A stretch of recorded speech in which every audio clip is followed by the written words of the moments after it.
ാണ് മനുഷ്യൻ സ്നേഹമില്ലാതെ വണ്ണം അപ്പൻ കല്ലരി മക്കളെ കൊല്ലുന്നു, മാതാപിതാക്കളെ കല്ലരി അസ്വത്രം മക്കൾ കൊല്ലുന്നു, കുഞ്ഞുങ്ങളെ നിഷ്ണം കല്ലരിയെ കൊന്നുകളയുന്നു. ഇങ്ങനെ കല്ലരി അസ്വത്രം ഉള്ളതായ വേദനാജനകമായിരിക്കുന്ന വാർത്തകൾ ദിനം പ്രതി കല്ലരിയ ലോകത്തിൽ സംജാതമായിക്കൊണ്ടിരിക്കുമ്പോൾ നമുക്കറിയാമല്ലോ കല്ലരിയ പണ്ടൊക്കെ നമ്മുടെ മുത്തച്ഛന്മാർ കല്ലരിയ പിതാക്കന്മാർ അല്ലെങ്കിൽ നമ്മുടെ ഉമ്മരത്ത് വന്നിരുന്ന പത്രമിടുമ്പോൾ ആ പത്രം ദിനപത്രങ്ങൾ എടുത്ത് വായിച്ച് നമ്മുടെ കൊച്ചുമക്കളെ പേരമക്കളെ കല്ലരിയ വായിച്ചു കൽപ്പിക്കുവാൻ അവർ താല്പര്യപ്പെടുന്നവരാണ്.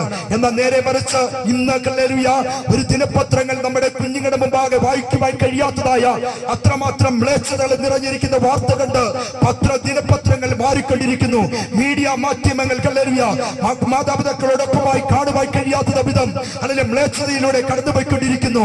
എന്നാൽ ഇന്ന് പകൽ രാത്രിയിൽ ഞങ്ങളെ ശ്രമിച്ചുകൊണ്ടിരിക്കുന്ന മാന്യ ശ്രോതാക്കളോട് ഞങ്ങൾക്ക് വിളിച്ചു പറയുവാനുള്ളതായ ഏകരക്ഷകനായിരിക്കുന്ന യേശു ക്രിസ്തു മറുപടിയായി തരുവാനിരിക്കുന്ന ആ നിത്യരക്ഷയെ ഞങ്ങൾ ഇന്ന് രാത്രി കാലം ഈ ദേശത്തോട് ഞങ്ങൾ വിളിച്ചറിയിക്കുവാൻ ഇടയായിട്ടുണ്ട്. അതുകൊണ്ട് മടങ്ങി വരുവാൻ സമയങ്ങൾ നിങ്ങളുടെ പിന്നിലുണ്ട് എന്ന് നിങ്ങൾ വിശ്വസിക്കുകയും നിങ്ങൾ അതിനെ ആദരിക്കുകയും ചെയ്യുന്നുവെങ്കിൽ ഇന്ന് രാത്രി കാല കർത്താവ് അതിനായി പുതുവഴികളെ തുറക്കുവാൻ ഇടയായിത്തീരും. എന്നാൽ ഇന്ന് രാത്രിക്കാരൻ രണ്ടാമത്തെ കാര്യം എന്ന് പറയുന്നത് പാപത്തിൽ നിന്ന് നിന്നെ വീണ്ടെടുക്കുവാനാണ് യേശു രണ്ടാമത് വരുവാൻ ഇടയായിത്തീരുന്നത്.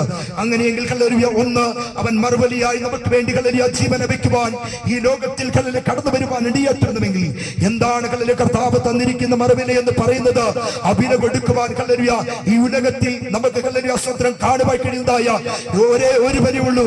അത് ഞങ്ങൾ വിശ്വസിക്കുന്ന ഞങ്ങൾ ആരാധിക്കുന്ന ആ നസ്രായനായ യേശു മാത്രമാണ് എന്ന് ഇന്ന് രാത്രികാലം ഞങ്ങൾക്ക് ധൈര്യപൂർവ്വം വിളിച്ചു പറയുവാൻ ഇടയായിത്തീരും. അതുകൊണ്ട് യേശുവിന്റെ രണ്ടാമത്തെ വരവിന്റെ ആഗമനത്തിന്റെ ഉദ്ദേശം എന്ന് പറയുന്നത് തന്നെ പാപത്തിൽ നിന്ന് നിന്നെ വീണ്ടെടുക്കുവാനാണ്. രണ്ടാമത് നമുക്ക് കാണുവാൻ കഴിയുന്നത് അവനെ പാപത്തിൽ നിന്ന് മനുഷ്യനെ വീണ്ടെടുക്കുവാനാണ്. അങ്ങനെയെങ്കിൽ പാപത്തിൽ നിന്ന് വീണ്ടെടുക്കുവാൻ മനുഷ്യപുത്രൻ ലോകത്തിൽ കടന്നു വന്നുവെന്ന് വിശുദ്ധ വേദപുസ്തകം നമ്മെ പഠിപ്പിക്കുവാൻ ഇടയായിത്തീരുന്നുവെങ്കിൽ എവിടെയാണ് കർത്താവ് കടന്നു വരുവാൻ ഇടയായിത്തീരുന്നത്? ഒരു നല്ലവരുടെ അടുക്കലല്ല കർത്താവ് വരുവാൻ ഇടയായിത്തീരുന്നത്.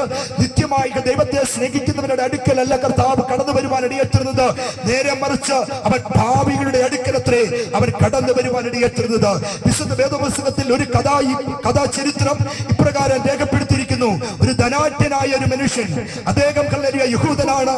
എന്നാൽ റോമൻ ഗവൺമെന്റിന്റെ ജോലിയിൽ അവൻ എന്തിയാണ് ഏർപ്പെട്ടുകൊണ്ടിരിക്കുമ്പോൾ, എന്നാൽ നമുക്കറിയാമല്ലോ റോമ ഗവൺമെന്റ് എന്ന് പറയുന്നത് യഹൂദ ജാതിയെ എന്നേക്കുമായി നശിപ്പിക്കേണ്ടതിന് വേണ്ടി സ്വത്രം പടയ്ക്ക് അവർ ആഗമനം ചെയ്യുമ്പോൾ അവിടെ സ്വത്രം തന്റെ ജനത്തെ കൊണ്ട് തന്നെ ചുങ്കം പിരിപ്പിച്ച് ജനത്തെ കഷ്ടപ്പെടുത്തുവാൻ സ്വത്രം എന്ന് പറഞ്ഞാൽ യഹൂദന്മാരെ കൊണ്ട് തന്നെ ജോലി ചെയ്യിപ്പിക്കുന്ന ഒരു പടയാളെ കുറിച്ച് നമുക്ക് കാണുവാൻ കഴിയും. ഈ മനുഷ്യനെയാണ് യേശു കാണേണ്ടതിന് വേണ്ടി അവിടേക്ക് കടന്നു വരുവാൻ ഇടയായിത്തീരുന്നു.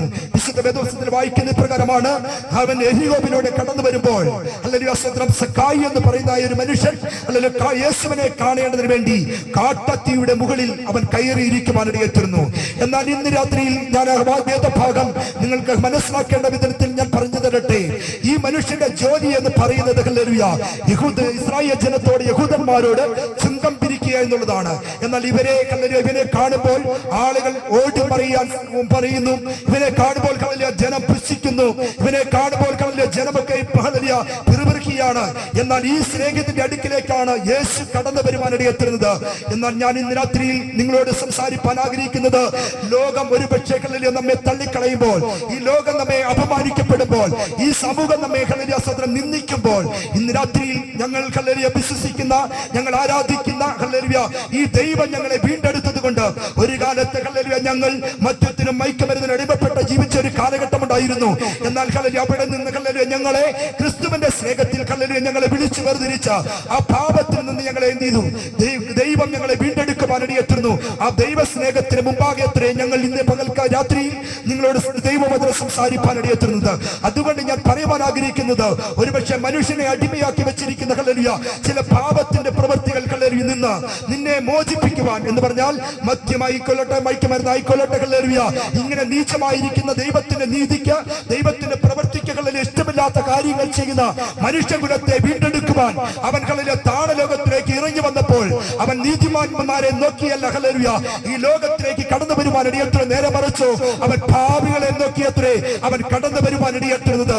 അങ്ങനെയെങ്കിൽ ഇന്ന് രാത്രിയിൽ ഹല്ലേലൂയ പാപത്തിന് അടിമപ്പെട്ട് കിടക്കുന്ന, മറ്റൊത്തിനും മയക്കുമരുന്നിന് അടിമപ്പെട്ട് കിടക്കുന്നതായ, ഒരുപക്ഷെ ജീവിതത്തിൽ മോക്ഷം പ്രാപിക്കുവാൻ കഴിയാതെ വണ്ണം, രക്ഷ നേടുവാൻ കഴിയാതെ വണ്ണം പല വിധത്തിൽ നിന്നുള്ളതായ അടിമത്വത്തിൽ നിന്ന് കഴിയുന്നുവെങ്കിൽ ഇന്ന് രാത്രികാലം ഞങ്ങൾ വിളിച്ചു പറയുന്നതായ ഈ സുവിശേഷം ഹല്ലേലൂയ ഒരുപക്ഷെ നിങ്ങളെ ഹല്ലേലൂയ നിത്യജീവനിലേക്ക് നടത്തുവാൻ അത് പര്യാപ്തമെന്ന് ഇന്ന് രാത്രികാലം ഞങ്ങൾ ഹല്ലേലൂയ വിളിച്ചു പറയുകയാണ്.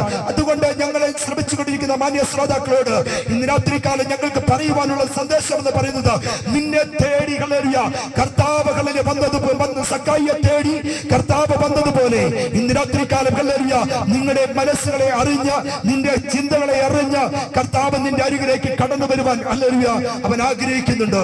അങ്ങനെയെങ്കിൽ ഇന്ന് രാത്രിയിൽ ഹല്ലേലൂയ ഈ സക്കായി പറയുകയാണ്, ഞാൻ ഹല്ലേലൂയ നിന്നെ അറിയുവാൻ ഹല്ലേലൂയ കാരണം എന്ത് എന്ന് ചോദിക്കുമ്പോൾ സക്കായിയോട് ഹല്ലേലൂയ യേശു പറയുവാൻ ഇടയാത്തുന്ന ഒരു വാക്കുണ്ട്, ഇന്ന് രാത്രിയിൽ ഞാൻ നിന്നോടുകൂടെ പാർക്കേണ്ടതാകുന്നു എന്ന് പറയുവാൻ ഇടയാത്തുന്നു. അതിനുശേഷമായി ഹല്ലേലൂയ തിരുവെഴുത്ത് ഇപ്രകാരം വായിക്കുന്നു, ഹല്ലേലൂയ ഇന്ന് ഈ വീടിന് രക്ഷ വന്നു എന്ന് ഹല്ലേലൂയ സഹോദരൻ യേശു പറയുവാൻ ഇടയാത്തുന്നുവെങ്കിൽ ഇന്ന് രാത്രികാലം യേശു എന്താണ് ഹല്ലേലൂയ ചെയ്യുവാൻ ഇടയാത്തുന്നത്? ഞാൻ ആ ചരിത്രം ഹല്ലേലൂയ വിവരിപ്പാനല്ല ആഗ്രഹിച്ചത്. എന്നാൽ ഇന്ന് രാത്രികാലം ഹല്ലേലൂയ അവന്റെ അരികിലേക്ക് കടന്നു വന്ന് അവനെ എന്ത് ചെയ്തു? അവന്റെ വീടിന് രക്ഷ കൊടുക്കുവാൻ ഇടയാത്തുന്നുവെങ്കിൽ ഇന്ന് രാത്രികാലം ഹല്ലേലൂയ നമ്മുടെ ഭവനങ്ങൾ ഹല്ലേലൂയ കുടുംബങ്ങൾ, കുടുംബ ബന്ധങ്ങൾ തകർന്നുകൊണ്ടിരിക്കുന്ന കാലഘട്ടങ്ങളിൽ ഇന്ന് രാത്രികാലം ഞാൻ ചോദിക്കട്ടെ, ഹല്ലേലൂയ എത്ര കുടുംബത്തിൽ ഹല്ലേലൂയ സമാധാനം നമുക്കുണ്ട്, നമുക്ക് പണമുണ്ട്, ജോലിയുണ്ട്, സമ്പത്തുണ്ട്, എന്നാൽ ഇന്ന് രാത്രികാലം സമാധാനത്തോടെ കിടന്നിറങ്ങുവാൻ, അന്തിയുറങ്ങുവാൻ കഴിയാതെ വന്ന ഹല്ലേലൂയ പലരും ഹല്ലേലൂയ അസ്വസ്ഥമായിരിക്കുമ്പോൾ ഒരുപക്ഷെ നിങ്ങളുടെ ജീവിതത്തിൽ ഹല്ലേലൂയ നിങ്ങളുടെ ജീവിതത്തിൽ സമാധാനത്തെ കണ്ടെത്തുവാൻ, നിങ്ങളുടെ ജീവിതത്തിൽ രക്ഷയെ കണ്ടെത്തുവാൻ കഴിയേണ്ടത്